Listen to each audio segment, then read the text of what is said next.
End gold buyers, మీ కష్టాల్లో నమ్మకమైన మీ ఆత్మీయ నేస్తం.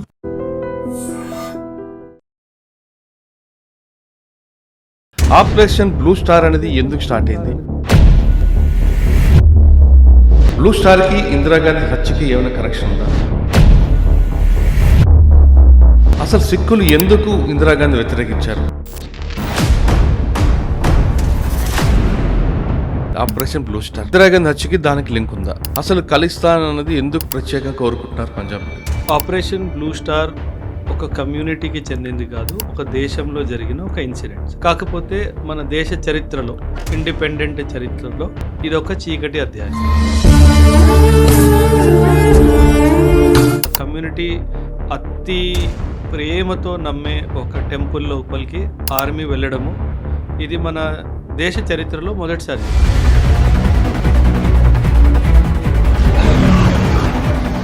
సార్, ఖలిస్తాన్ అనగానే మనకు బృందం వాళ్ళే గుర్తొస్తారు. అసలు ఆయన ఏంటండి? ఆయన మతానికి సంబంధించిన వ్యక్తా లేదా మిలిటెంటా? మతానికి సంబంధించిన వ్యక్తి దేశానికి విరుద్ధంగా వెళ్ళాడు.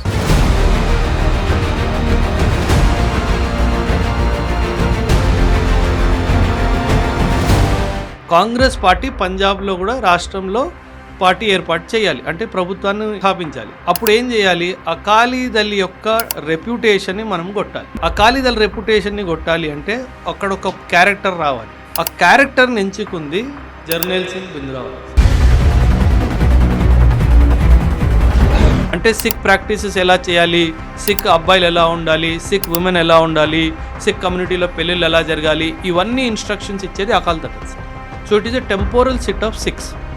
ఆ అకాల్ తఖత్ని జనరల్ షాబేగ్, జర్నైల్ సింగ్ భింద్రావాలే అండ్ ఆయన ఫాలోవర్స్ అందరు కలిసి దాన్ని ఒక మిలిటరీ ఫోర్టిఫైడ్ ఫోర్ట్ లాగా కట్టేశారు. సో అప్పుడు ఇందిరాగాంధీకి అర్థమైంది, అమ్మో నేను సృష్టించిన రాక్షసుడు నా కంట్రోల్లో ఇంకా పోయి. టెంపుల్ లోపల ఆర్మీ రాలేదు అండ్ వీళ్ళకి చాలా బాగా తెలుసు పోలీసు పారామిలిటరీ ఫోర్సెస్ మనం కంట్రోల్ చేయలేదు, ఎందుకంటే దే హ్యావ్ క్రాస్డ్. ఈ ఆపరేషన్ బ్లూ స్టార్లో అజిత్ దోవల్ గారి రోల్ ఎంతవరకు వచ్చింది? ఎంతో మంది సిక్ అండ్ ఆర్మీ నుంచి కూడా ఇంటెలిజెన్స్ వస్తుంది. ఏమని? సిక్ యూత్ అసలు చెప్పకుండా వెళ్ళిపోతున్నారు, ఏడబ్ల్యూలు అయిపోతున్నారు, అబ్సెన్స్ వితౌట్ లీవ్. ఓకే, సెలవు తీసుకొని వెళ్తున్నారు, తిరిగి రావట్లేదు. వీళ్ళు ఎక్కడికి వెళ్తున్నారు? Something big is happening. ఈ ఇంటెలిజెన్స్ రిపోర్ట్ వస్తుంది అండ్ ఈ ఇంటెలిజెన్స్ రిపోర్ట్లోనే అజిత్ దోవల్ గారు ఎంట్రీ అవుతుంది. అసలు లోపల ఏం జరుగుతుంది కనుక్కోవాలి. Projected himself as a rickshaw wala outside Golden Temple. Operation blue Star ఏ రోజు, ఎన్ని గంటలకి, ఎలా స్టార్ట్ అయింది? ఆపరేషన్ బ్లూ స్టార్ మొత్తం ఒక 10 రోజులు సార్. జూన్ 1 నుంచి జూన్ 10, 1984. కానీ ఏదైతే గోల్డెన్ టెంపుల్లో ఆర్మీ ఎంట్రీ చేసిందో అది జూన్ 5th, 6th నైట్. ఈరోజు 5వ తారీఖు, ఈరోజు రాత్రి ఆపరేషన్ స్టార్ట్ అయింది. 6వ తారీఖు ఉదయాన్న ఫినిష్ అయిపోయింది సార్. ఇండియన్ ఆర్మీ నుంచి మిక్స్డ్ బటాలియన్ని తీసుకున్నారు సార్.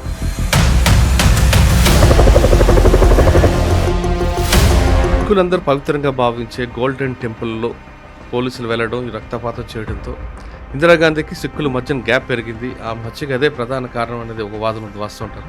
ఖచ్చితంగా సార్, ఎందుకంటే సిక్ కమ్యూనిటీ వాళ్ళు పోలీస్లో, పారామిలిటరీలో, ఆర్మ్డ్ ఫోర్సెస్లో ఎక్కువ శాతంగా అప్పుడు ఉన్నారు, ఇప్పుడు ఉన్నారు. అండ్ ఇందిరాగాంధీ గారు పర్సనల్ బాడీ గార్డ్స్ ఎవరైతే ఉన్నారో ఆ ఇద్దరు కూడా సిక్సే సార్. ఇంటెలిజెన్స్ బ్యూరో వాళ్ళు, రా వాళ్ళు ఇద్దరు ఇందిరాగాంధీకి ఇచ్చిన రిపోర్ట్ ప్రకారంగా, మేడం ఈ సిక్ బాడీ గార్డ్స్ని మీరు చేంజ్ చేసుకోండి, మీకు సేఫ్ కాదు అని చెప్పినా సరే తను వాళ్ళని చాలా బ్లైండ్గా ట్రస్ట్ చేశారు. జూన్లో ఆపరేషన్ బ్లూ స్టార్ జరిగింది. 31st అక్టోబర్ రోజునే ఇందిరాగాంధీ గారిని అసాసినేట్ చేయడం జరిగింది.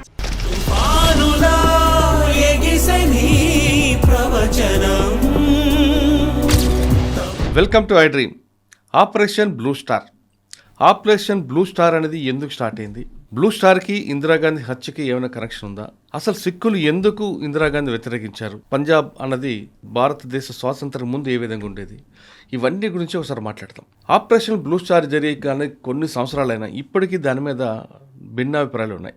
ఒక అభిప్రాయం రావట్లేదు, ఇప్పటికీ రాలేకపోతున్నారు. దానికి కారణం ఏంటి? ఈ విషయాల్లో అసలు ఆపరేషన్ బ్లూ స్టార్లో అజిత్ దోవల్ యొక్క రోల్ ఏంటి? ఇవన్నీ మాట్లాడదాం. ఇవన్నీ మంచి మాట్లాడడానికి మనతో మీ అందరికీ తెలిసిన వ్యక్తే గతంలో మనకు ప్రామిస్ చేసిన ఆఫీసర్ మేజర్ ఎస్పీఎస్ ఓబ్రే గారు ఉన్నారు, ఆయన అడిగి తెలుసుకుందాం. సార్ నమస్తే అండి. నమస్తే సార్. లాస్ట్ వీక్ మీరు మాకు ప్రామిస్ చేశారు. అవును సార్, కొంచెం డిలే కూడా అయ్యింది సార్. ఐఎమ్ సారీ, కొంచెం ఇన్స్టిట్యూట్ పెట్టడం జరిగింది కదా సార్, సో అందులో కొంచెం బిజీ అయిపోయింది. ఓకే, నో ఇష్యూ అండి. ఆపరేషన్ బ్లూ స్టార్, ఇందిరాగాంధీ హత్యకి దానికి లింక్ ఉందా? అసలు ఖలిస్తాన్ అనేది ఎందుకు ప్రత్యేకంగా కోరుకుంటున్నారు పంజాబీలు? ఈ మొత్తం ఆపరేషన్ అంతా మీకు చెప్పే ముందు ఇందులో అజిత్ దోవల్ గారు రోల్ ఏంటి? అంటే ఇప్పటికీ అప్పటికి ఆయన ఏ విధంగా దాన్ని, అంటే ఇప్పుడే ఎంత యాక్టివ్ ఉన్నారంటే అప్పుడు ఏ విధంగా ఉండేవారు? బిఫోర్ నేను దీని గురించి మాట్లాడే ముందు, ఎందుకంటే ఆపరేషన్ బ్లూ స్టార్ ఒక కమ్యూనిటీకి చెందింది కాదు, ఒక దేశంలో జరిగిన ఒక ఇన్సిడెంట్. కాకపోతే మన దేశ చరిత్రలో, ఇండిపెండెంట్ చరిత్రలో ఇది ఒక చీకటి అధ్యాయం సార్, ఖచ్చితంగా. ఎందుకంటే ఒక కమ్యూనిటీ సెంటిమెంట్స్ని దాటుకుంటూ కమ్యూనిటీ అతి ప్రేమతో నమ్మే ఒక టెంపుల్ లోపలికి ఆర్మీ వెళ్ళడము, ఇది మన దేశ చరిత్రలో మొదటిసారి జరిగింది. సో ఆ దిశలో మనం చూసుకుంటే ఒక చీకటి అధ్యాయం. అంటే గోల్డెన్ టెంపుల్లోకి వెళ్ళడం అన్నది ఒక గుడిలో మిలిటరీ ఆపరేషన్ జరగడం. అంటే మిలిటరీ ఆపరేషన్ అంటే సార్ కొలాటరల్ డ్యామేజ్ ఉంటుంది. అంటే గుడి మీద బుల్లెట్ మార్క్స్ కానీ, దాని మీద చిన్న చిన్న మిజైల్స్ అలాంటివి వాడడం కానీ ఇవన్నీ జరిగాయి సార్. కరెక్టే, కానీ ఆ గుడిలోనే తీవ్రవాదాలు తలదాచుకున్నారనేది ఇందులో అంటే జరిగింది అన్యాయం న్యాయం అది పక్కన పెట్టేస్తే, ఆ టైంలో ఆ పరిస్థితుల్లో అది అవసరం కూడా ఉంది, అందులో సందేహం లేదు సార్. దాని గురించి వెళ్లే ముందు అసలు ఇండిపెండెన్స్ ముందు పంజాబ్ ఎలాగుండేది, హరిత విప్లవం ఏంటి, అక్కడ నుంచి ఎగ్జాక్ట్లీ సార్. అంటే సాధారణంగా ఇప్పుడు జనరేషన్ పిల్లల్ని మనం మాట్లాడితే గనక పంజాబ్ అనగానే సిక్స్ అనుకుంటారు సార్, కానీ ఇది ఇండిపెండెన్స్ ముందు వాస్తవం కాదు. ఇప్పుడు ఉన్న పంజాబ్, అప్పుడున్న పంజాబ్ చాలా వేరు సార్. ఓకే, ఇన్ఫ్యాక్ట్ మన దేశం పార్టీషన్ జరిగినప్పుడు టెక్నికల్గా చూసుకుంటే పార్టీషన్ జరిగింది పంజాబ్ది సార్, దేశాంది కాదు. అంటే పంజాబ్ అనే ఒక రాష్ట్రం అనుకోండి, బ్రిటిష్ ప్రిన్స్లీ స్టేట్ కింద.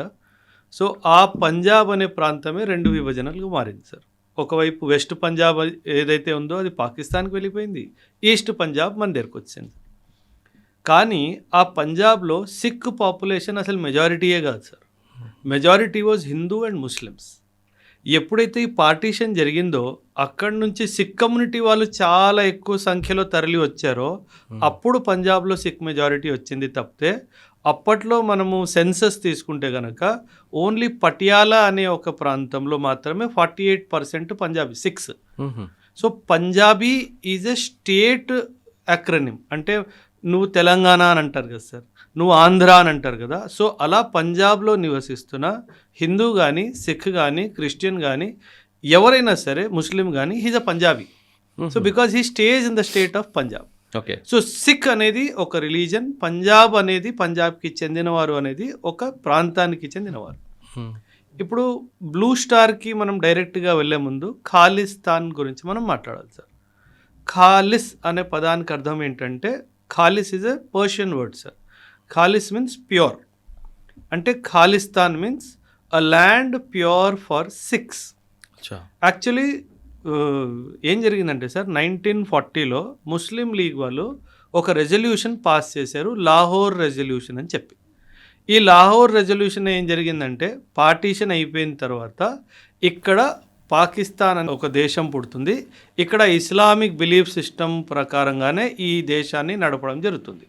అంటే ఒక థియోక్రాటిక్ స్టేట్, అంటే రిలీజియన్ పర్స్పెక్టివ్లో దీన్ని నడుపుతాం. కానీ నేను అన్నాను కదా, చాలామంది సిక్స్ అక్కడ ఉంటారు.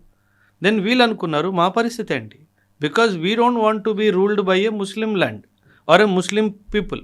ఆ ముస్లిమ్స్ విధానాల ప్రకారంగా మమ్మల్ని రూల్ చేస్తామంటే ఎలా? అండ్ ఇటువైపు చూస్తే ఒక ఫియర్ ఏంటి అంటే, అప్పట్లో డిస్కోర్స్ ఎలా జరిగేదంటే, భారతదేశము ఒక హిందూ రాష్ట్రంలా రానున్నది. అంటే ఇట్ వాజ్ నాట్ ట్రూ, కానీ ఒక అపోహ క్రియేట్ అయింది.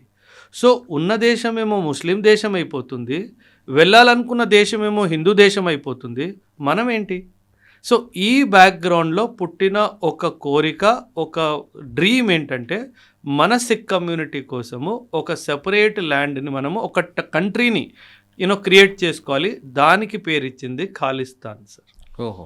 అండ్ ఇది ఇప్పుడు చూడండి, పాకిస్తాన్ ఎంత కుట్రనో స్టార్టింగ్ నుంచే, నువ్వు ఖాలిస్తాన్ క్రియేట్ చేసుకో, నేను వెస్ట్ పంజాబ్లో కొంచెం భాగం కూడా నీకు ఇస్తాను అది స్టార్టింగ్ నుంచి వాళ్ళు సపోర్ట్ చేస్తూ వచ్చారు. జుల్ఫికార్ అలీ భుట్టో, బెనజీర్ భుట్టో వాళ్ళ ఫాదర్, బెనజీర్ భుట్టో, జనరల్ జియావుల్ హక్, ఇలాంటి చాలా పెద్ద leaders of Pakistan they openly supported Khalistan movement. వాళ్ళకేంటంటే వాళ్ళకి మంచిది కదా సార్, అంటే పాకిస్తాన్కి ఇండియాకి మధ్యలో ఇంకో దేశం వస్తుంది అంటే వాళ్ళకి బఫర్ స్టేట్ కదా సార్, ఇంకా మంచిది. So that is the reason why they promoted Khalistan movement. ఈ ఖాలిస్తాన్ మూమెంట్లో వెపనైజేషన్ ఇదంతా జరిగింది కదా సార్, ఇదంతా వెపన్స్ రావడం, ఆయుధాలు రావడం, ఇదంతా జరిగింది కదా, ఇదంతా పాకిస్తాన్ వాళ్ళు ఆడిన నాటకం. ఓకే సార్, ఖలిస్తాన్ అనగానే మనకు బృందం వాళ్ళే గుర్తొస్తారు. అసలు ఆయన ఏంటండి, ఆయన అంటే మతానికి సంబంధించిన వ్యక్తా లేదా మిలిటెంటా? మతానికి సంబంధించిన వ్యక్తి దేశానికి విరుద్ధంగా వెళ్ళాడు. అంటే ఇప్పుడు మనము ఎవరైతే ఆయుధాలు తీసుకుంటారో మన దేశానికి ఎదురుగానో రాష్ట్రానికి ఎదురుగానో వాళ్ళని ప్రభుత్వం టెర్రరిస్ట్ అని చెప్పి డిక్లేర్ చేస్తుంది. సో జర్నైల్ సింగ్ బింద్రా అసలు సార్ దీనికి మీరు పొలిటికల్ డైమెన్షన్ కొంచెం అర్థం చేసుకోవాలి సార్, మన ఆడియన్స్ అందరికి కూడాను. దీనికి కొంచెం పొలిటికల్ రూట్స్ ఉన్నాయి సార్. పంజాబ్లో ఒక చాలా old and very famous party is Akali Dal. అవును. కాల్ అంటే సమయం సార్, అకాల్ అంటే బియాండ్ టైం, అంటే కాలానికి మించినది. అంటే మనం అంటాం కదా, మనం వస్తాము మనం వెళ్ళిపోతాం, మన కాలం 60 సంవత్సరాలు 70 సంవత్సరాలు 100 సంవత్సరాలు. దేవుడు ఏంటి, అకాల్ అంటే ఆయన టైం ముందు పుట్టాడు, టైం తర్వాత కూడా ఆయన ఉంటాడు, అంటే ద పర్పెచ్యుటీ ఆఫ్ గాడ్ అంటాం కదా. అలా అకాలీ అంటే బియాండ్ టైం అనమాట. Okay. Akali Dal is the most famous political party in Punjab. And ఈ అకాలీ దల్ ఏంటంటే దాని vote basis Sikh populations. So Congress party in the centre, especially Indira Gandhi గారు ప్రైమ్ మినిస్టర్ అయినప్పుడు ఆ 70s, late 60s, 70s Indira Gandhi wanted Congress to come in Punjab. Congress party పంజాబ్లో కూడా రాష్ట్రంలో పార్టీ ఏర్పాటు చేయాలి, అంటే ప్రభుత్వాన్ని స్థాపించాలి. అది ఎలా జరగాలి, అప్పుడు ఏం చేయాలి, అకాలీదళ్ యొక్క రెప్యుటేషన్ని మనం కొట్టాలి. అకాలీదళ్ రెప్యుటేషన్ని కొట్టాలి అంటే అక్కడ ఒక క్యారెక్టర్ రావాలి. ఆ క్యారెక్టర్ని ఎంచుకుంది జర్నైల్ సింగ్ బింద్రావాలే. ఆ జర్నైల్ సింగ్ బింద్రావాలేని ఎందుకు ఎంచుకుందంటే sir, he actually religious teacher sir. అక్కడ ఒక సార్ సిక్ కల్చర్లో మీరు వినే ఉంటారు, టక్సాల్ అని పదం విని ఉంటారు. గురుద్వారాతో పాటు టక్సాల్ అని కూడా ఉంటుంది సార్. ఈ టక్సాల్ ఏంటి అంటే పిల్లలకి సిక్ గురుముఖి నేర్పించడము, హోలీ గ్రంథ్ ఎలా చదవాలి నేర్పించడము, సిక్కిజం వాటి బేసిక్ ప్రిన్సిపల్స్ ఏంటి ఇవన్నీ నేర్పించడము, ఇవన్నీ చేస్తారు సార్. సో ఎవరైతే ఈ టక్సాల్కి హెడ్ ఉంటారో ఆయనకి మంచి ఫాలోయింగ్ ఉంటుంది సార్ సిక్ కమ్యూనిటీలో. ఇప్పుడు ఆ అకాలీదళ్ ఓట్స్ని డివైడ్ చేయాలి అంటే అక్కడి నుంచే ఇంకో మనిషిని తీసుకురావాలి కదా సార్. సో అలా కాంగ్రెస్ పార్టీ ఐడెంటిఫై చేసిన మనిషి జర్నైల్ సింగ్ బింద్రావాలే సార్. ఆయన టక్సాల్ ఏదైతే నడిపించేవాళ్ళో దాన్ని దమ్ దమీ టక్సాల్ అనేవాళ్ళు. ఆ దమ్ దమీ టక్సాల్ని నడిపించే జర్నైల్ సింగ్ బింద్రావాలని ఇందిరాగాంధీ యాక్చువల్లీ ఈ ప్లాన్ వేసింది ముగ్గురు సార్, జ్ఞాని జైల్ సింగ్, సంజయ్ గాంధీ అండ్ రాజీవ్ గాంధీ. వీరు ముగ్గురు కలిసి ఈయనను ఐడెంటిఫై చేశారు. అకాలీదళ్కి విరుద్ధంగా ఈయన నిల్చోబెట్టచ్చు, సిక్ కమ్యూనిటీలో మంచి ఫాలోయింగ్ ఉంది, అకాలీదళ్ ఓట్స్ డివైడ్ అయిపోతాయి, మనకు పెద్ద ఛాన్స్ ఉంటుంది అని. అంటే ఖాలిస్తాన్ని పెంచి పోషించింది అంటే డైరెక్ట్గా అనలేము, కానీ ఇండైరెక్ట్గా ఖచ్చితంగా మనం అనొచ్చు ఇందిరాగాంధీ గారు. ఎందుకంటే ఇందిరాగాంధీ గారు కాంగ్రెస్ పార్టీ నిర్ణయమో ఏదో సార్.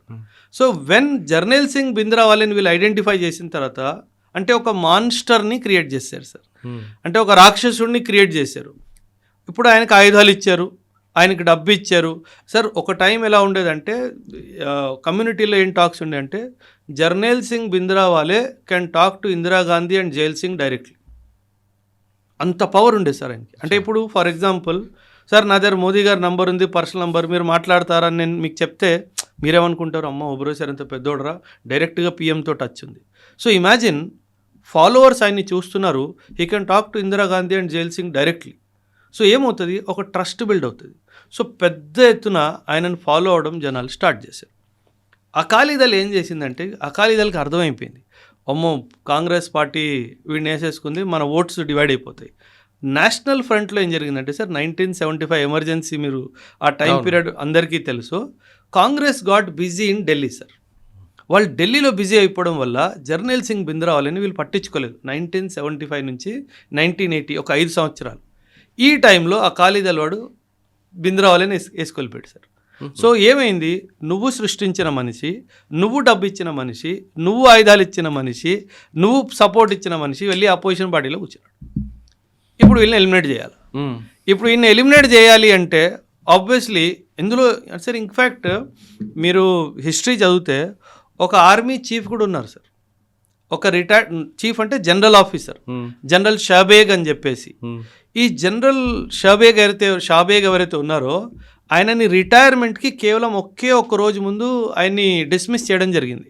అంటే కరప్షన్ ఛార్జెస్ ఆయన్ని అంటించి ఆయన డిస్మిస్ చేశారు. ఆయన కోపం వచ్చి ఆయన జర్నల్ సింగ్ బింద్రాలతో చేతులు కలుపుకున్నాడు. ఆయన ఏమన్నాడు, నేను ఆర్మీలో జనరల్, అసలు యుద్ధం ఎట్లా పోరాడాలో నేను నేర్పిస్తా, ఆయుధాలు నువ్వు మేనేజ్ చేయి. మనం గోల్డెన్ టెంపుల్ పరిసర ఏదైతే ఉంటారో అకాల్ తఖత్ సార్, మనం గోల్డెన్ టెంపుల్ అంటే ఆ వాటర్లో మధ్యలో ఉండదు గోల్డెన్ టెంపుల్ సార్, దానికి ఎదురుగా అకాల్ తఖత్ ఉంటుంది. Actually Akal Takht is more sacred sir. Okay, ఆ గోల్డెన్ టెంపుల్ ఈజ్ సింబాలిక్, ఆ వాటర్ మధ్యలో చాలా బ్యూటిఫుల్గా చాలా బాగా కన్స్ట్రక్ట్ చేశారు. That is a symbolic representation. కానీ సిక్ కమ్యూనిటీలో టెంపోరల్ సీట్ అంటారు కదా, అంటే ఇప్పుడు ఇస్లాంలో మెక్కా మదీనా ఇలా మోస్ట్ ఇంపార్టెంట్ ప్లేసెస్, సిక్ కమ్యూనిటీలో అకాల్ తఖత్ అంత important place. So Akal Takht is where all Sikh కమ్యూనిటీకి సంబంధించి instructions India wide and world wide కూడా ఇవ్వబడతాయి. అంటే సిక్ ప్రాక్టీసెస్ ఎలా చేయాలి, సిక్ అబ్బాయిలు ఎలా ఉండాలి, సిక్ ఉమెన్ ఎలా ఉండాలి, సిక్ కమ్యూనిటీలో పెళ్ళిళ్ళు ఎలా జరగాలి, ఇవన్నీ ఇన్స్ట్రక్షన్స్ ఇచ్చేది Akal Takht sir. So it is a temporal seat of Sikhs. ఆ అకాల్ తఖత్ని జనరల్ షాబేగ్, జర్నల్ సింగ్ బింద్రావాలే అండ్ ఆయన ఫాలోవర్స్ అందరు కలిసి దాన్ని ఒక మిలిటరీ ఫోర్టిఫైడ్ ఫోర్ట్ లాగా కట్టేశారు. సో ఈ 75 నుంచి 1982-83 వరకు ఇదంతా జరిగిపోయింది. సో అప్పుడు ఇందిరాగాంధీకి అర్థమైంది, అమ్మో నేను సృష్టించిన రాక్షసుడు నా కంట్రోల్లో ఇంకా పోయాడు, వీడిని ఎలిమినేట్ చేయాలి. సో వీళ్ళు చాలా తెలివిగా, ఎందుకంటే టెంపుల్ లోపల ఆర్మీ రాలేదు అండ్ వీళ్ళకి చాలా బాగా తెలుసు పోలీసు పారామిలిటరీ ఫోర్సెస్ మనం కంట్రోల్ చేయలేదు, ఎందుకంటే దే హ్యావ్ క్రాస్ దట్. ఎందుకంటే ఒక ఆర్మీ జనరల్ ఆఫీసర్ నాకు సపోర్ట్ ఇచ్చాడంటే కంప్లీట్ మిలిటరీ టాక్టిక్స్ వస్తాయి. అండ్ మీకు గుర్తుంటే సార్ ఈ టైం పీరియడ్లో చాలామంది సిక్ కమ్యూనిటీ వాళ్ళు కూడా ఆర్మీ వదిలేసి రిటర్న్ రావడం జరిగింది. అంటే ఈ గోల్డెన్ టెంపుల్ మీద ఏదో జరగబోతుంది, మీరందరూ తిరిగి రావాలి, దేశం కన్నా మనకి ఇది కూడా ముఖ్యము అన్నట్టు ప్రచారం చేయడం జరిగితే చాలామంది సిక్ కమ్యూనిటీ పిల్లలు ఆర్మీ ఉద్యోగాలు వదిలేసి రిటర్న్ రావడం జరిగింది. సో వీళ్ళు ఏం చేశారు, ఈ ఫాలోవర్స్ని కొందరు ఆర్మీ పర్సనల్, కొందరు సివిలియన్స్, వీళ్ళందరినీ తీసుకొని ఒక పెద్ద కంటోన్మెంట్లా తయారు చేస్తారు అకాల్ తఖత్. అందుకు ఆర్మీ వాడాల్సి వచ్చింది సార్ ఇందిరాగాంధీ. సో ఖచ్చితంగా మేబీ ఆ సిచ్యువేషన్కి కారకురాలు ఆవిడ అయినా, ఆ కాంగ్రెస్ గవర్నమెంట్ అయినా సరే, but at the end of the day తను అది కంపల్సరీ అయిపోయింది సార్. ఎందుకంటే వాళ్ళు ఏమనుకున్నారంటే మనం కమ్యూనిటీ సెంటిమెంట్ కదా, ఖచ్చితంగా ప్రభుత్వం దీన్ని టచ్ చేస్తే ప్రభుత్వం మీద రాళ్ళు విసురుతారు, అందుకే ప్రభుత్వం ఇది టచ్ చేయదని, మనకి ఇది సేఫ్ సైడ్ అని చెప్పేసి వాళ్ళు అక్కడ లోపలికి వెళ్ళడం జరిగింది. అంటే ఆమె పెంచి పోషించిన పామును ఆమె చంపడం స్టార్ట్ చేస్తుంది, చంపింది. హరిత విప్లవం సార్ రెవల్యూషన్ గురించి చెప్పండి. చెప్తాను సార్. యాక్చువల్లీ మనకి మన దేశం పుట్టినప్పుడు సార్ 1947లో మనకు స్వతంత్రం వచ్చినప్పుడు మనకు తినడానికి ఫుడ్ లేదు సార్. అర్లీ 1960s నుంచి ఈ హై ఈల్డింగ్ వెరైటీ సీడ్స్ మీద రీసెర్చ్ చేయడం జరిగింది. అండ్ పంజాబ్ అనే రాష్ట్రం ఏదైతే ఉందంటే సార్ పంజ్ అంటే 5, ఆబ్ అంటే వాటర్ సార్, అంటే 5 నదులు ఉన్న రాష్ట్రము పంజాబ్ సార్. అంటే Punjab was identified as a test bed for green revolution sir. అంటే ఏవైతే మనం హై ఈల్డింగ్ వెరైటీ సీడ్స్ వాడి మంచి పంటలు చేద్దాం అనుకున్నామో దానికి టెస్ట్ బెడ్ పంజాబ్ని యూజ్ చేశారు సార్. ఏమైంది సార్, పంజాబ్లో గ్రీన్ రెవల్యూషన్ హెవీ సక్సెస్ అయినప్పుడు దానికి సపోర్ట్ చేస్తూ ఏ ఇండస్ట్రియల్ డెవలప్మెంట్ జరగలేదు సార్. సో ఎవరైతే రైతుల్లాగా ఉన్నారో వాళ్ళకి బాగానే ఉద్యోగాలు ఉన్నాయి, కానీ ఎవరైతే రైతు కాకుండా నేను ఇండస్ట్రీకి వెళ్తాను, నేను ఫ్యాక్టరీకి వెళ్తాను, లేదా నేను ఏదైనా కంపెనీలో పనిచేద్దాం అనుకున్న వాడికి ఎంప్లాయ్మెంట్ ఆపర్చునిటీస్ పెద్దగా లేవు సార్. సో ఈ బ్యాక్గ్రౌండ్లో ఒక చాలా పెద్ద చంక్ ఆఫ్ యూత్ ఎవరైతే యువత ఉన్నారో వాళ్ళు అన్ఎంప్లాయిడ్లా మిగిలిపోయారు sir. So unemployed youth is మనకి hot bed for any revolution కదా సార్. వాడికి ఏముంది, రోజుకి 500 రూపాయలు ఇస్తాను రా అంటే వెళ్ళిపోతాడు. సో ఇలా గ్రీన్ రెవల్యూషన్ కూడా ఖాళిస్తాన్ మూమెంట్కి ఇన్ సమ్ డైమెన్షన్ దారి తీసింది సార్. సో సార్ ఒక స్టేట్ జస్ట్ ఇమాజిన్ సార్, మనము అంటే ఇది మీ ఛానల్ ద్వారా దీని గురించి కూడా నేను మాట్లాడాలనుకున్నాను సార్. పంజాబ్కి చాలా అన్యాయాలు కూడా జరిగాయి sir. 1966 Punjab reorganisation act pass చేసినప్పుడు అప్పట్లో కాంగ్రెస్ గవర్నమెంట్ కొన్ని ప్రామిసెస్ చేసింది సార్. ఏమని, చండీగఢ్ ఏదైతే యూనియన్ టెరిటరీ ఉందో ఇప్పటికి కూడాను అది మేము మీకు తిరిగి ఇస్తాము, అది మీకు తిరిగి దొరుకుతుంది, అదొక ప్రామిస్. దాని మీద జరగలేదు సార్, ఏమీ జరగలేదు. ఈ ఇండస్ వాటర్ ట్రీటీ పాకిస్తాన్కి మనం 80% ఆఫ్ వాటర్ ఇచ్చాం కదా సార్. ఆ 80% ఆఫ్ వాటర్ పాకిస్తాన్కి ఇవ్వడం వలన నష్టపోయిన రాష్ట్రం ఏదైతే ఉంది అంటే అది పంజాబ్ సార్. అంటే నీ దేశానికి నీ రాష్ట్రానికి నష్టం చేస్తూ పాకిస్తాన్ వాడికి 80% ఆఫ్ వాటర్ మనం ఇచ్చాం సార్. ఓకే, సో అదొక ప్రాబ్లం. హర్యానాలో హిందీ స్పీకింగ్ పీపుల్ నుంచి బయటికి తీసి పంజాబ్ నుంచి హర్యానాని చేశారు sir, Hindi speaking population. And hilly రాష్ట్రాలని తీసి అక్కడ హిమాచల్ ప్రదేశ్ అనే స్టేట్ని మీరు నిర్వహించారు. సో పంజాబ్ ఏంటంటే, నాకు నువ్వు ఇచ్చిన ప్రామిసెస్ నువ్వు ఏదీ నిలబెట్టలేదు.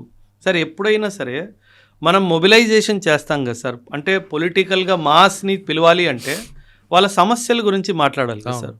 పంజాబ్లో సమస్యలన్నీ హ్యాపీగా చేతిలో ఉన్నాయి, అంటే ఏది సృష్టించాల్సిన అవసరం లేదు. మనకి స్టేట్హుడ్లో మోర్ అటానమీ గురించి అప్పట్లో నెహ్రూ గారు ప్రామిస్ చేశారు, ఇందిరాగాంధీ చేశారు, ఇవ్వలేదు. రెండవది, మనకి చండీగఢ్ తిరిగి ఇస్తా అన్నారు, ఇవ్వలేదు.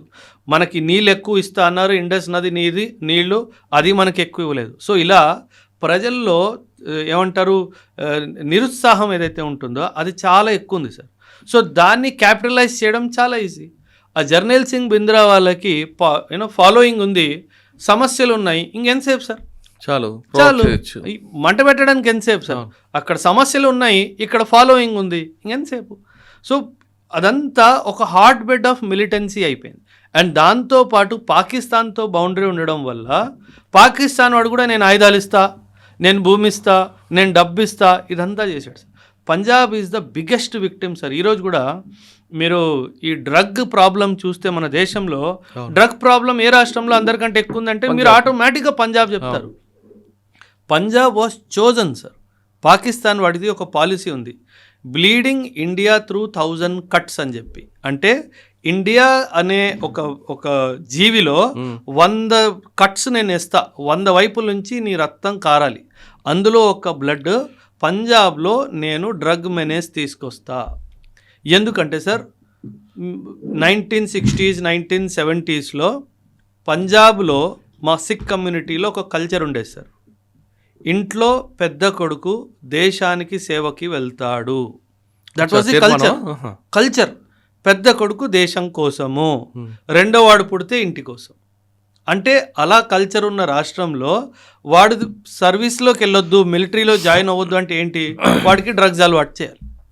ఎందుకంటే Punjabi people, Sikh people are the spine of the Indian army sir. ఆ స్పైన్ని మనం విరగొట్టాలి అంటే ఖచ్చితంగా వీడు వెళ్ళకుండా చేయాలి అంటే ఏంటి, వీడికి డ్రగ్ అలవాటు చేయాలి. అండ్ మీరు డ్రగ్ ఒక్కసారి తీసుకున్నా సార్, ఆ డ్రగ్ యొక్క కొన్ని కణాలు మీ blood స్ట్రీమ్లో 8 to 9 months 10 months 12 months కూడా ఉంటాయి. అంటే నువ్వు క్యాజువల్గా సంవత్సరానికి 2 సంవత్సరాలకి ఒక్కసారి కూడా నువ్వు డ్రగ్స్ తీసుకున్నా నీ బ్లడ్ టెస్ట్లో వచ్చేస్తుంది. నేను స్వయంగా 2012-13లో పంజాబ్లో ఒక ర్యాలీ చేశాను సార్. మీరు చెప్తే నమ్మరు sir, 83% of them tested positive for drugs. అంటే రిటర్న్ ఎగ్జాము, ఫిజికల్ టెస్ట్ తీసుకున్నా వచ్చేస్తుంది బ్లడ్ టెస్ట్లో. సో అంటే ఇన్ని టెస్టులు పెట్టి, ఫిజికల్ టెస్టులు అన్ని స్ట్రిక్ట్ ఫిజికల్ టెస్ట్ పెట్టి ఒక 100 మందిని సెలెక్ట్ చేస్తే అందులో 83 మంది పనికిరాని వాళ్ళు, because of they tested positive for some cocaine, some heroin, some ganja nasha. So అది పర్మనెంట్ రిజెక్షన్ సార్. పాకిస్తాన్ వాడు ఏం అచీవ్ చేశాడు, నేను సెలెక్ట్ చేసినోడు బెస్ట్ కదా సార్. ఆ 83 వాళ్ళు బెస్ట్ ఇండియన్ ఆర్మీలో రాకుండా చేశాడు. సో దానివల్ల ఏమవుతుంది, మన ఆర్మీ వీక్ అవుతుంది, వాడికి కావాల్సింది అది. సో ఇలా ఇప్పుడు విక్టిమ్ అంతే 100%, అంటే విక్టిమ్ ఆఫ్ జియో పాలిటిక్స్. అక్కడ యువతకి ఈ విషయం అర్థం కావట్లేదు. మీరు ఉడతా పంజాబ్ సినిమా చూస్తే మీకు అర్థమైపోయింది. ఉడతా పంజాబ్ సినిమా చూస్తే అసలు మనకి ఎలాగైతే మేబీ ప్రతి లేన్లో కిరాణా కొట్టు ఉంటుందో, పంజాబ్లో ప్రతి లేన్లో డ్రగ్ రీహాబిలిటేషన్ సెంటర్ ఉంటుంది సార్. అంటే డ్రగ్ ఎంత డీప్ రూటెడ్ అయిపోయిందో పంజాబ్లో తెలుస్తుంది. లక్కీలీ సౌత్ ఇండియాలో అంత లేదు. But if you go to Punjab, drug is మనం మెడికల్ షాప్లో వెళ్ళి క్రోసిన్ డోలో తీసుకుంటాం కదా, అంత ఈజీగా అవైలబుల్ ఉంటుంది. ఓకే, అంత ఈజీగా అవైలబుల్ ఎందుకు చేశారు? కమ్యూనిటీని నాశనం చేయాలి. ఈ కమ్యూనిటీ యూత్ని నాశనం చేస్తేనే ఇండియన్ ఆర్మీని మనం కంట్రోల్. సార్ ఈ విషయాన్ని మీ పంజాబ్లో తెలిసిందా? ఎందుకు తెలియదు సార్, బట్ అర్థం అవడానికి టైం పడుతుంది సార్. దాని తర్వాత ఇంకోటి, ఆనంద్ సాబ్ తీర్మానం ఎందుకు రిజెక్ట్ అయింది? 1973లో అనంతపూర్ సాహిబ్ రెజల్యూషన్ అని చెప్పేసి అకాలీదళ్ వాళ్ళు తీసుకురావడం జరిగింది. ఈ ఆపరేషన్ బ్లూ స్టార్కి ఒకే ఒక కారణం చెప్పాలి అంటే ఆ ఒక్క వర్డ్ పాలిటిక్స్ సార్. వీళ్ళు స్టేట్లో గవర్నమెంట్ నాది ఉండాలి అని చెప్పేసి ఎంత లెవెల్కి తీసుకెళ్ళిపోయారంటే ఒక టెర్రరిస్ట్ ఆర్గనైజేషన్ ఫామ్ అయిపోయేలా తీసుకెళ్ళిపోయారు. అకాలీదళ్ వాడేంటి, నేను పంజాబ్లో నాదే పై చేయి ఉండాలి, సెంట్రల్ పార్టీ వాడు రాకూడదు. సో అనంతపూర్ సాబ్ రెజల్యూషన్, నాకు ఈ నీళ్ళు కావాలి, నాకు హర్యానా కొన్ని ప్రాంతాలు తిరిగిస్తా అన్నావు, చండీగఢ్ తిరిగిస్తా అన్నావు, హిమాచల్ నుంచి తిరిగిస్తా అన్నావు, ఇవన్నీ నాకు కావాలి. సో ఇదంతా 1973 రెజల్యూషన్. ఇది ఎప్పుడు ఇందిరాగాంధీ జర్నల్ సింగ్ బింద్రావాలని తయారు చేస్తుంది అప్పుడు. అండ్ 1975 ఎమర్జెన్సీ జరిగింది, వాడిని పట్టించుకోలేదు, వాడు అటే తిరిగాడు. అండ్ 1973లో అనంతపూర్ సాహిబ్ రెజల్యూషన్ ఎవరైతే అకాలీదళ్ పాస్ చేసిందో, 1982లో అకాలీదళ్ అండ్ జర్నల్ సింగ్ బింద్రావాలే ఇద్దరు కలిసి ఇంకో రెజల్యూషన్ పాస్ చేశారు, ధర్మ యుద్ధ మోర్చా అని చెప్పి. అచ్చా, చూడండి ఎంత పాలిటిక్స్ ఎంత ప్లే అవుతుందో. సో కామన్ మ్యాన్ సఫర్ అయ్యాడు, ఎంతోమంది ప్రాణ నష్టం జరిగింది, ఆర్మీ వాళ్ళు టెంపుల్లో ఎంటర్ అవడం జరిగింది, ఎప్పట్లేని ఏమంటారు ఒక రిలీజియస్ సెంటిమెంట్ని హర్ట్ చేయడం జరిగింది. ఇదంతా దేనికోసం? Power, politics. అంటే వీళ్ళు పవర్లో రావడానికి ఏ దూరానికైనా వెళ్ళిపోతారు అన్న దానికి నిజస్వరూపం Khalistan movement. Sir, I am a practicing Sikh. నేను కూడా సిక్ కమ్యూనిటీకి సార్ బిలాంగ్ అవుతాను. నాకు ఇప్పుడు 40 పైన నా వయసు. ఈ 40-45 సంవత్సరాల్లో నా కమ్యూనిటీలో వీళ్ళు ఖాళిస్తానీ సపోర్టర్స్ అని నేను ఎవరిని చూడలేదు సార్. అంటే ఖాళిస్తాన్ మాకు కావాలి అన్నది కూడాను ఒక చాలా చిన్న ఫ్రాగ్మెంట్ ఆఫ్ సిక్ కమ్యూనిటీలోనే ఆ డ్రీమ్ ఉంది తప్పితే ఇంకెవరికి ఆ డ్రీమ్ లేదు. బికాజ్ చాలా బ్యూటిఫుల్గా సిక్ కమ్యూనిటీ ఇండియాలో ఇంటిగ్రేట్ అయిపోయింది సార్. ఈ దేశం నాది అన్న ఫీలింగ్ మా కమ్యూనిటీలో చాలా బాగా వచ్చేసింది సార్. ఆ ఫీలింగ్ని ఎలా పాడు చేయాలి, ఎందుకంటే డివైడ్ అండ్ రూల్ కదా సార్, బ్రిటిష్ వాడు ఇచ్చేలేడుగా ఫ్రీగా, వీళ్ళని డివైడ్ చేయాలి, వీళ్ళ మీద శాసించాలి, విభజించు పాలించు. ఇదేగా జరిగింది సార్, గతంలో జరిగింది, ప్రస్తుతం కూడా ఇదే జరుగుతుంది. సో ఇలా ప్రాబ్లమ్స్ క్రియేట్ చేస్తే ఏదో విధంగా గొడవలు జరుగుతూ ఉంటాయి, అందరి కంట్రోల్లో ఉంటాయి. అసలు బృందన్ వాళ్ళు ఎవరండి? అంటే హీజ్ ఎ రిలీజియస్ టీచర్. అంటే తను ఏంటి, బ్యాక్గ్రౌండ్ ఏంటి? రిలీజియస్ టీచర్ అంతే, ఇంకేం లేదు. ఆయన చిన్నప్పటి నుంచి ఆయన ఒక టక్సాల్లో పుట్టి పెరిగి అంతా అక్కడే చేశాడు. ఆయన ఒక ప్రీచర్ అయ్యాడు, ఆయనకు అంత మంచి ఫాలోయింగ్ వచ్చింది సార్. సో బింద్రావాలే గారు ఏంటి అంటే, he is one guy who has following sir. ఇప్పుడు మీరు ఇవి వినుంటారు సార్, అంటే బాబా రామ్ రహీం వినుంటారు. అంటే ఇవి డేరాలు నడుపుతారు కదా, మనకి ఇక్కడ లక్డికాపూర్లో కూడా ఒకటి ఉంది, సంత్ నిరంకారి సత్సంగ్ భవన్ అని చెప్పేసి ఉంది. మీరు సండే రోజు వెళ్తే మీరు అక్కడ BMW, ఆడి కార్, పెద్ద పెద్ద డబ్బున్న వాళ్ళు అందరూ వస్తారు. అవును సార్, సిక్కిజంని కొంచెం మీరు అండర్స్టాండ్ చేసుకోవాలి సార్. సిక్కిజం ఐడల్ వర్షిప్లో బిలీవ్ చేయొచ్చు సార్. అండ్ సిక్కిజం మన 10 గురూస్ ఉన్నారు కదా సార్, ఈ 10 గురూస్ని గురూస్ అంటది, కానీ ఏ రోజు మేమే దేవుడు అని చెప్పి వాళ్ళు చెప్పలేదు. ఎందుకంటే Sikhism believes in only one God sir, అందుకే మోనోథియిస్టిక్ బిలీఫ్ సిస్టమ్ అంటారు. సో దేవుడు ఒక్కడే, కానీ అండ్ మనిషి రూపంలో దేవుడు రాడు. అండ్ ఈ 10 gurus they are only gurus. అంటే మనకి ఎలా స్కూల్లో గురువు ఉంటాడో, కాలేజ్లో గురువు ఉంటాడో, అలా ధర్మానికి వీళ్ళు గురు. అధర్మం ఏంటి నీకు నేర్పించాలి, ఇది నువ్వు చేయకూడదు, ఇది అధర్మం, ఇది ధర్మం, నువ్వు పాటించాలి. అందుకే గురు గోవింద్ సింగ్ ఒక మాట అంటారు సార్, నేను గురువు కావచ్చు, కానీ నాకన్నా సిక్కిజం ఇంకో మనిషి బాగా పాటిస్తే నేను ఆయనకి డిజైపుల్ అవుతా అంటాడు. అందుకే ఆపే గురు ఆపే చేలా.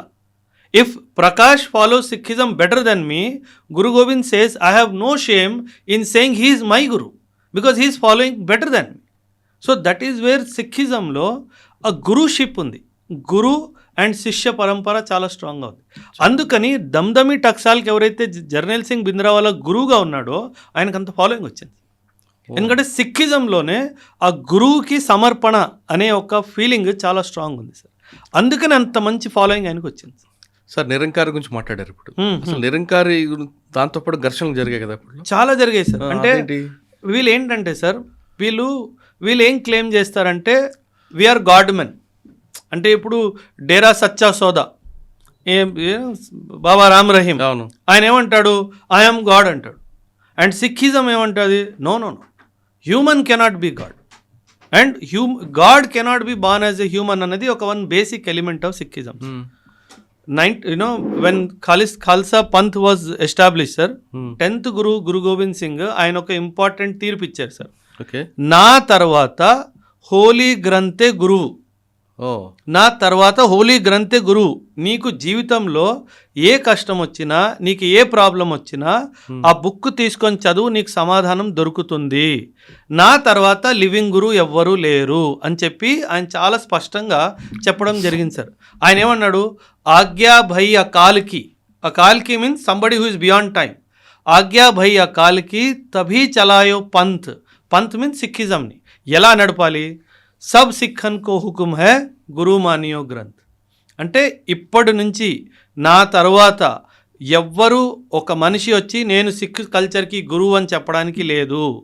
ఈ హోలీ గ్రంథులో ఎవరైతే రాశారో ఈ హోలీ గ్రంథులో రాసిన రూల్స్, రెగ్యులేషన్స్, స్క్రిప్చర్స్ ఇదే మీకు గురువు అని చెప్పడం జరిగింది. సో సిక్కిజంని అండర్స్టాండ్ చేసుకుంటే ఎందుకు అంత ఫాలోయింగ్ జర్నైల్ సింగ్ భింద్రావాలాకి వచ్చిందో మీకు అర్థమవుతుంది. ఓకే సార్, 1982లో అప్పుడు కూడా కొన్ని ఘర్షణలు జరిగాయి. అవును సార్, ఆ ధర్మయుద్ధ మోర్చా గురించి చెప్పాను కదా సార్. 1982లో అకాలీదళ్ వాడు కలిసి అండ్ జర్నైల్ సింగ్ భింద్రావాలా వీళ్ళిద్దరూ కలిసి ఈ ధర్మయుద్ధ మోర్చా చేయడం వల్లనే కదా ఇందిరాగాంధీకి అర్థమైపోయింది, అమ్మో మనోడే వెళ్ళి అపోజిషన్ పార్టీలో జాయిన్ అయిపోయాడని చెప్పేసి. సో అప్పటి నుంచి ఇంకా వీడిని ఎలా ఎలిమినేట్ చేయాలి అన్నది ప్లాన్ స్టార్ట్ అయింది సార్. ఆ ప్లాన్కి చివరి tick mark operation blue star. Okay, operation blue star చేయక ముందు మళ్ళీ గవర్నమెంట్ని ఏ విధంగా ఛాలెంజ్ చేశారు? ఒక ఇన్సిడెంట్ చెప్పండి. అంటే సార్ గవర్నమెంట్కి అంటే చాలా చేసి ఉండాలి 100%. ఈ ఇన్సిడెంట్తో దీని మీద యాక్షన్ తీసుకోవాలి, అప్పర్ హ్యాండ్ తీసుకోవాలని గవర్నమెంట్ డెసిషన్ తీసుకుంది సార్. చాలా ఇంటెలిజెన్స్ రిపోర్ట్స్ వచ్చాయి సార్ అప్పట్లో. ఎందుకంటే ఆయుధాలు లోపలికి వస్తున్నాయి సార్. అంటే ఆయుధాలు రావడం వేరు, వీళ్ళు ఆపరేషన్ చేయడం వేరు. అంటే గవర్నమెంట్ ఆయుధం ఎందుకు వస్తుంది సార్? ఇప్పుడు మనము ఒక స్టేట్లో ఉన్నాం సార్, తెలంగాణ స్టేట్లో ఉన్నాం. మీకు సెక్యూరిటీ ఇచ్చే బాధ్యత, నాకు సెక్యూరిటీ బాధ్యత ఎవరిది? గవర్నమెంట్, రాష్ట్రానిది, గవర్నమెంట్ది, రైట్? సో అలాంటప్పుడు నా దగ్గర ఆయుధం ఎందుకు ఉండాలి? ఇప్పుడు మీరు ఆయుధం అక్రమంగా పెట్టుకున్నారంటే ఏదో ఒక తప్పు పని చేయడానికే కదా సార్. సో ఇంటెలిజెన్స్ రిపోర్ట్స్ రిపీటెడ్గా ఏమొస్తున్నాయంటే ఎంతోమంది సిక్ అండ్ ఆర్మీ నుంచి కూడా ఇంటెలిజెన్స్ వస్తుంది. ఏమని, సిక్ యూత్ అసలు చెప్పకుండా వెళ్ళిపోతున్నారు, ఏడబ్ల్యూలు అయిపోతున్నారు, అబ్సెన్స్ వితౌట్ లీవ్. ఓకే, సెలవు తీసుకొని వెళ్తున్నారు, తిరిగి రావట్లేదు. వీళ్ళు ఎక్కడికి వెళ్తున్నారు? So something big is happening. ఈ ఇంటెలిజెన్స్ రిపోర్ట్ వస్తుంది అండ్ ఈ ఇంటెలిజెన్స్ రిపోర్ట్లోనే అజిత్ దోవల్ గారు ఎంట్రీ అవుతుంది. అసలు లోపల ఏం జరుగుతుంది కనుక్కోవాలి. అంటే దెర్ ఈజ్ ఎ స్టోరీ. అంటే నాకు ఫ్యాక్ట్స్ నాకు తెలియదు, but what I have read somewhere is he projected himself as a rickshaw wala outside Golden Temple. Rickshaw తొక్కే అతనుగా ఆయన అంటే అప్పటి నుంచి ఉన్నాయి ఇవన్నీ మారువేషంలో ఆడ కూర్చొని అసలు లోపల ఏం జరుగుతుంది, లోపల ఎవరు వెళ్తున్నారు, లోపల ఎవరు వస్తున్నారు. అంటే మన పాకిస్తాన్ కన్నా ముందు, దురంధర్ కన్నా ముందు షేడ్స్ అని కనిపిస్తున్నాయి ఖచ్చితంగా. So he was there trying to collect some information related to లోపల ఏం జరుగుతుంది. ఎందుకంటే లోపల డైరెక్ట్గా వెళ్ళొచ్చు, ఎందుకంటే ఎంతో మంది వెళ్తారు, వెళ్ళొచ్చు. కానీ వెళ్తే పట్టుకుపోతే ఏంటి పరిస్థితి? సో బయట ఒక రిక్షా వాడిలాగా రిక్షా పెట్టుకొని అందరిని తోళ్ళ రిక్షా వెనక వస్తా పోయేటోళ్ళతో మాట్లాడాలి, ఏం జరుగుతుంది లోపల, ఏంటి ఈరోజు ఆయుధాలు కనిపించాయి, ఏమైనా చేస్తున్నా మనోళ్ళు అంటే నేను మీ వాడినే. సో అప్పుడేమవుతుంది, జర్నైల్ సింగ్ భింద్రావాలా ఎవరినో కూర్చోబెట్టుకున్నాడు, ఆయుధాలు కూడా ఉన్నాయి, మేము కూడా చూసాము. సో దీన్ని ఏమంటారంటే పాజిటివ్ రీఅఫర్మేషన్ జరుగుతుంది. అచ్చా. Military action sir, military action చేసే ముందు అసలు లోపల ఏముందో తెలుసుకోవాలి కదా సార్. అది తెలుసుకోవాలి అంటే ఏదో రకమైన మనకి ఇంటెలిజెన్స్ రావాలి కదా. అంటే ఎంత బ్యూటిఫుల్గా వీళ్ళు ఫోర్టిఫై చేశారంటే, ఒక ఆర్మీ ఒక స్టేషన్ని ఎంత బాగా డిఫెన్స్లా తయారు చేసుకుంటుందో అంత బాగా ఒక గుడిని తయారు చేసుకుంటుంది. సో అప్పుడు వీళ్ళకి అర్థమైంది. ఎందుకంటే సార్ అప్పట్లో ఈ డ్రోన్స్, ఈ శాటిలైట్స్ ఏం లేవు కదా sir. It is purely human intelligence. ఆ హ్యూమన్ ఇంటెలిజెన్స్ నెట్వర్క్ని ఫస్ట్ క్రియేట్ చేశారు. 1-2 years ఇందులోనే పట్టింది. దెన్ లీడ్ చేసింది దోవల్. సో దెన్ యాక్షన్ జరిగింది గ్రౌండ్లో 1984లో. దా ఆపరేషన్కి పేరు ఇచ్చింది ఆపరేషన్ బ్లూ స్టార్. సరే, ఆపరేషన్ బ్లూ స్టార్కి వెళ్ళకముందు సార్, పాకిస్తాన్ నుంచి వెపన్స్ వచ్చాయని చెప్తున్నారు. ఏ రూట్లో వచ్చేవండి వీళ్ళకి? Punjab border is there.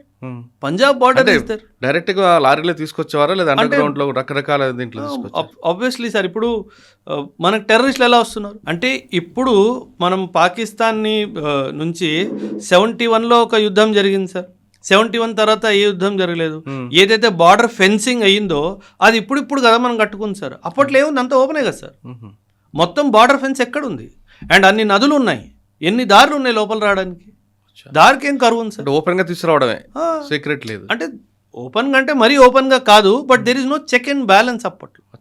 So Pakistan వాడు ఇలా దుర్మార్గం చేస్తాడు అన్న క్లారిటీ లేదు. అండ్ మీరు 1971 రా పుట్టి ఎన్ని రోజులు, 3 సంవత్సరాలు అయింది. అండ్ రా was busy in the east. బంగ్లాదేశ్లో బిజీగా ఉంది, అంటే ఈస్ట్ పాకిస్తాన్లో బిజీగా ఉంది. ఇది పట్టించుకోలేదు. ఇంకా వీళ్ళు జరిగాయి సార్. అంటే సార్ మన దేశం చాలా పెద్దది సార్. అండ్ అప్పట్లో మనకి అంత డబ్బు లేదు sir. So we don't have that much money. ఇప్పుడున్న సౌకర్యాలు మన దేశానికి, ఇప్పుడున్న డబ్బు కానీ, ఇప్పుడున్న ఆదాయం కానీ అప్పుడు లేదు కదా సార్. అంటే మనం ఇండిపెండెంట్ అయ్యి 15-20 సంవత్సరాలు కూడా అవ్వలేదు.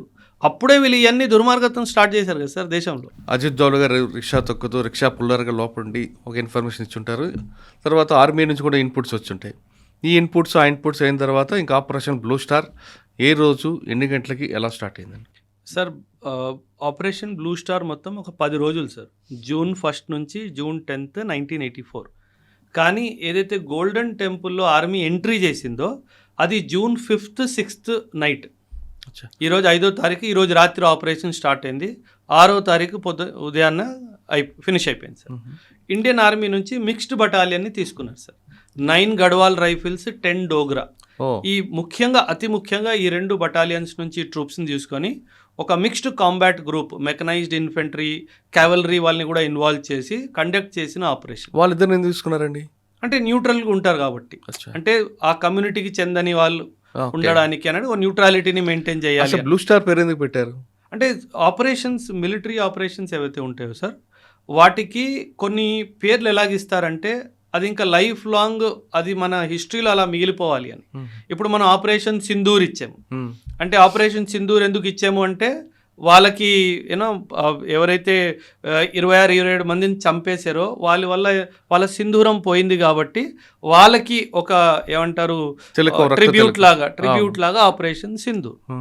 ఈ బ్లూ స్టార్ అనే పదానికి అంత హిస్టరీ పెద్దగా లేదు. కానీ వీళ్ళేంటంటే, ఈ స్టార్ ఎప్పుడు ఎలా ఉంటుంది సార్, వైట్ బ్రైట్.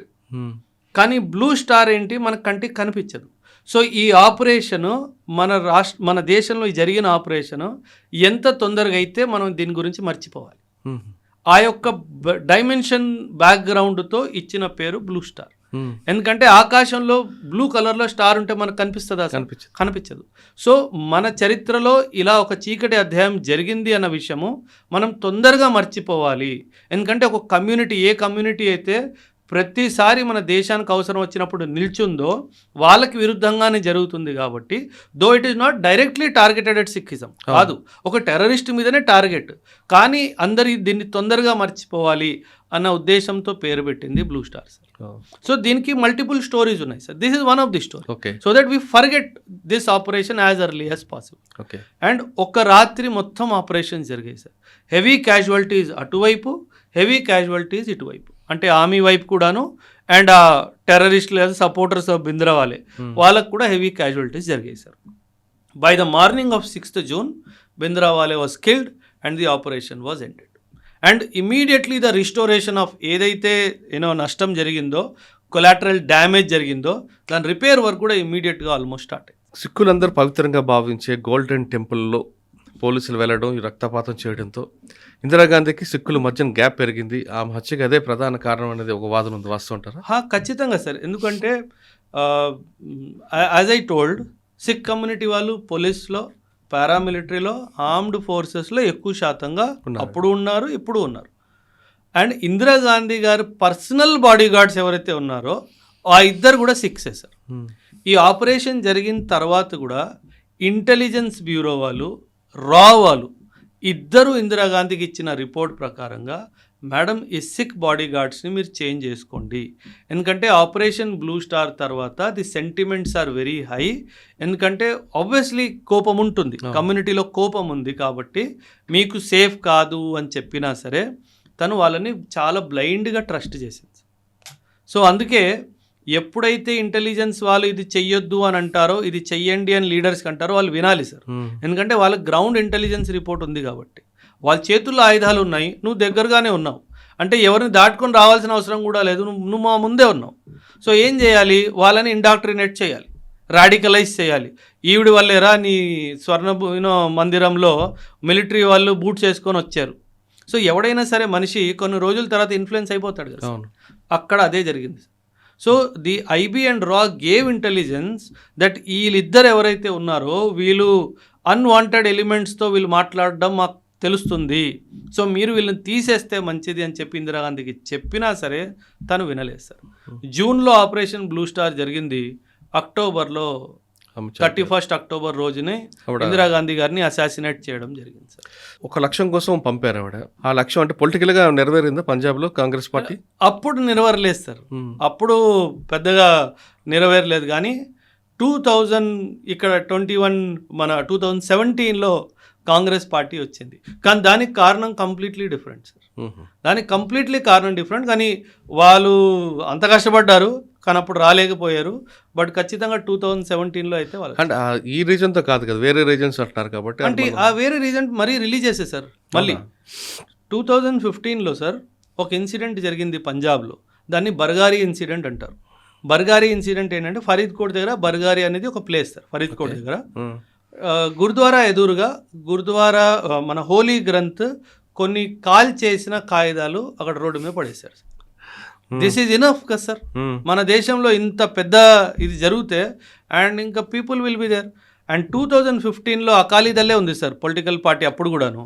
2015 నుంచి 2017 వరకు Akali Dal could not find the perpetrators of Bargari. అసలు ఎవడు చేశాడు అది 2 సంవత్సరాలు పట్టుకోలేకపోయారు సార్. 2017లో ఎలక్షన్స్లో కాంగ్రెస్ ఒక్క ఇష్యూ మీద ఎలక్షన్ ఫైట్ చేసింది. ఏమని, బర్గారీ పర్పిట్రేటర్స్ ఎవరైతే ఉన్నారో ఆ హోలీ గ్రంథ్ కాగితాలు ఎవరైతే కాల్ చేశారో వాళ్ళని పట్టుకుంటాము. వాళ్ళ ఎలక్షన్ అజెండా ఒక అజెండా. 2017లో కాంగ్రెస్ గెలిచింది సార్. 2017 నుంచి 2022 వరకు 5 సంవత్సరాలు కాంగ్రెస్ ఉంది సార్, ఏమీ చేయలేదు sir. They did not catch the perpetrators of Bargari. 2022లో ఆమ్ ఆద్మీ పార్టీ ఇదే అజెండా మేనిఫెస్టోతో వెళ్ళింది, బర్గారీ పర్పిట్రేటర్స్ని పట్టుకుంటా అని. ఆమ్ ఆద్మీ పార్టీ గెలిచింది. సో ఒక religious sentiment state politics drive చేస్తుంది. గెలిచింది కరెక్ట్, పట్టుకున్నారా? లేదు, ఎప్పుడు చేయలే. అందుకే చెప్తున్నా, భగవంత్ సింగ్ మాన్ సార్ అంటే he is not a CM material according to me sir. So but ఎందుకంటే ఆ పార్టీ అక్కడికి వెళ్ళి ప్రామిస్ చేసింది, అది చేసింది కాబట్టే ఎలక్షన్ గెలిచారు. 17లో కాంగ్రెస్ గెలిచింది. 5 సంవత్సరాలు అమరేందర్ సింగ్ గారి గురించి మీకు తెలిస్తే is a very lavish person. So ఆయన మాసెస్ని పెద్ద పట్టించుకోడు. 5 సంవత్సరాలు ఉన్నాడు.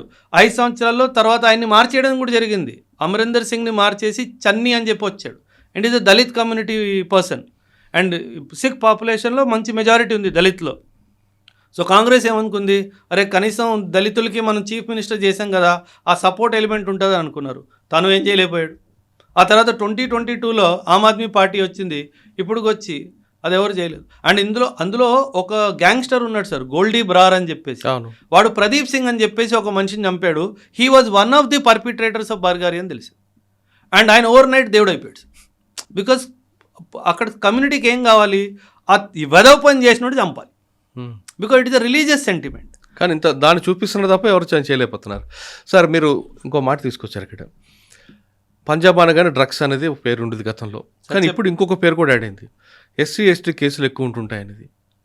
అవును సార్. అంటే కన్వర్షన్స్ కూడా చాలా ఎక్కువ అవుతున్నాయి సార్. పంజాబ్లో క్రిస్టియానిటీ కన్వర్జన్స్ ఇవన్నీ కూడా బాగా జరుగుతున్నాయి సార్. దానివల్ల ఈ ఎస్సీ ఎస్టీ గొడవలు కూడా చాలా ఎక్కువ అయిపోతున్నాయి సార్. అంటే they are also doing everything possible to stop this.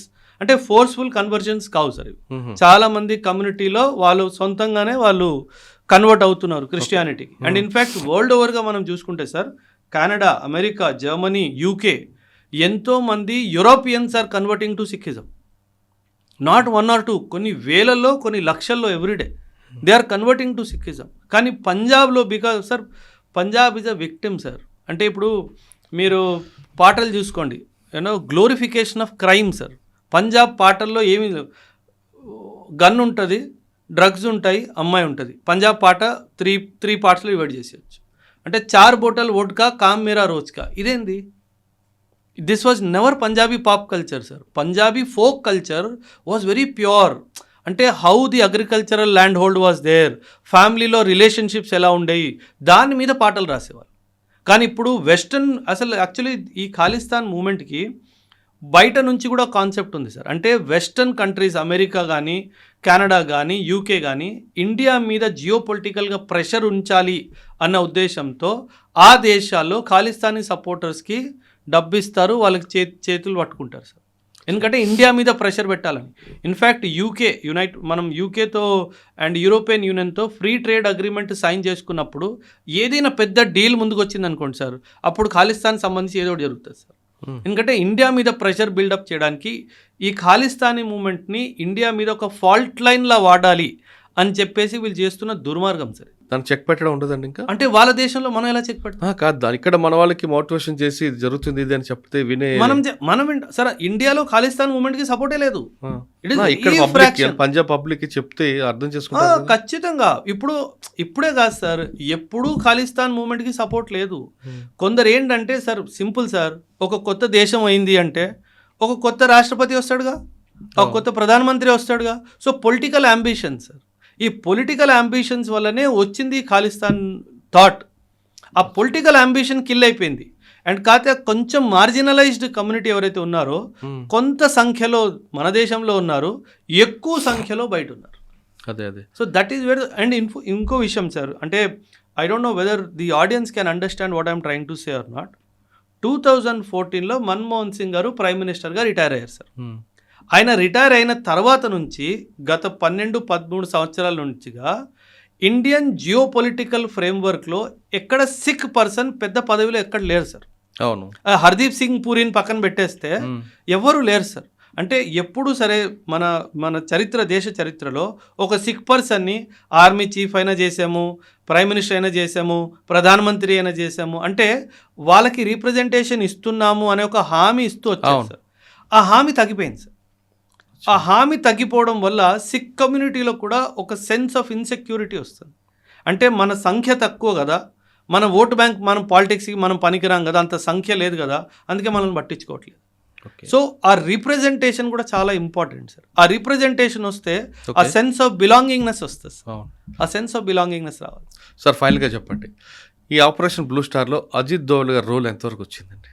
అంటే సార్ ప్రీ ఆపరేషన్ మనం దురంధర్ కాకుండా అప్పుడే దురంధర్, ఖచ్చితంగా దీన్ని దురంధర్ 1 అనొచ్చు, దాన్ని దురంధర్ 2 అనొచ్చు సార్. ఓకే, అంటే మొత్తం సార్ ఎప్పుడైనా గుర్తుపెట్టుకోండి సార్, ఏ ఆపరేషన్కి పునాది ఇంటెలిజెన్స్ సార్. అవును, ఏ ఆపరేషన్ సక్సెస్ఫుల్ అవ్వాలి అంటే మన ఇంటెలిజెన్స్ ఎంత గట్టిదో దాని మీదే సక్సెస్ సార్. ఓకే, అప్పట్లో నేను చెప్పే కదా, ఒక డ్రోన్ లేదు, ఒక శాటిలైట్ లేదు, లోపల ఎంతమంది ఉన్నారు, ఏం ఆయుధాలు ఉన్నాయి, వాళ్ళు గన్స్ ఎక్కడ పెట్టారు, ఎలాంటి గన్స్ ఉన్నాయి, వాళ్ళ దగ్గర ఎంత అమ్యునిషన్ ఉంది, వాళ్ళకి ట్రైనింగ్ ఎంత లెవెల్లో ట్రైనింగ్ ఇచ్చారు, ఇవన్నీ తెలియదు కదా సార్.